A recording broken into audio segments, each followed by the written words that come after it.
Your World Today on Radio Islam International. My name is Ibrahim Daya, and I'll be keeping you company up until 5 p.m. this afternoon. Right, we start off the program speaking about civil groups that condemn school protest over undocumented pupils. Now, civil society groups are coming under fire for targeting children in immigration disputes, with education experts warning that no organization has the authority to block pupils from classrooms. Uh, Joining us in studio this afternoon is Hafiz Idreess Nungu, African Migration from the African Migration Organization. Hafiz Idreess, Assalamu alaikum wa rahmatullahi wa barakatuh. Jazakumullah khairan for taking out your time and coming to the studio and joining us here on Radio Islam International. Wa alaikum salam wa rahmatullahi wa barakatuh. I'm very happy for all the listeners of Radio International Islam. Now, tell us, do any civil society organizations or any political movements have the legal authority to prevent children from attending school?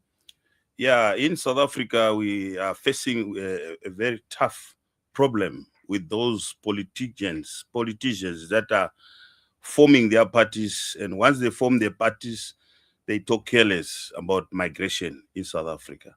And that is the problem that is affecting the whole South Africa as a whole.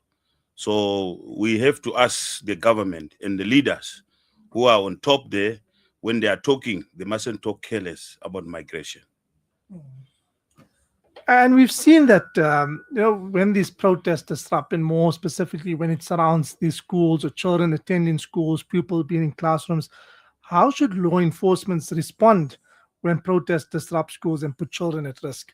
In the first place, we are very happy for the government to take action for opening the case against March and March, Dudula, as well as MK, for opening a case, and we are looking forward to hear that case. Because children that are going to school, they don't have any problem to go to school. Children are always right at any time, and they've got rights to go to school. You have a birth certificate, or you don't have a birth certificate. Your rights are still constituted by the law of South Africa, that child must be at school, mustn't be chased away. And we condemn these vigilantism groups that are going there to cause studies for the children. They don't feel pity for that. And looking at this situation, what do you feel would be the long-term consequences for social cohesion when children become targets in these political and immigration disputes? Those are the civil groups that we condemn for doing such things to attack school kids at the school who are innocent. They are vigilance, those people, they are criminals. So the law should take serious action against such people who are doing these things. And what role does the government play? If we look at it from both sides, right? Like, of course, we do understand that every child has the right to education, whereas some people in the community feel that a child that or people that do not have the right documents, how is it that their child is in a school where my child doesn't have access to that same school?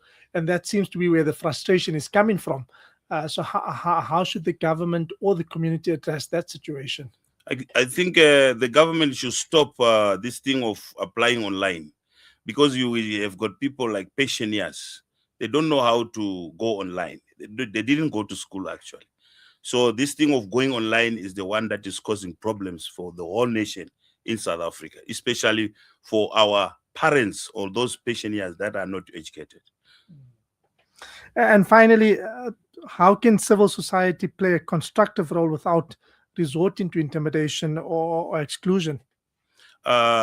We just waiting now for the feedback from the NPA, National Prosecuting Authorities, to take action, and then we are looking forward for that case to be heard on court, and those people that are involved should be arrested for that, because that is not a good idea to go and stop innocent children in the schools. Hafiz Idreess, Jazakumullah khairan. Thank you so much for taking out your time for joining us here on Radio Islam International and speaking on this important topic and this important aspect that pupils and children should not be denied access to school and education. Jazakallah khair. Assalamu alaikum wa rahmatullahi wa barakatuh. Wa alaikum salam wa rahmatullahi wa barakatuh.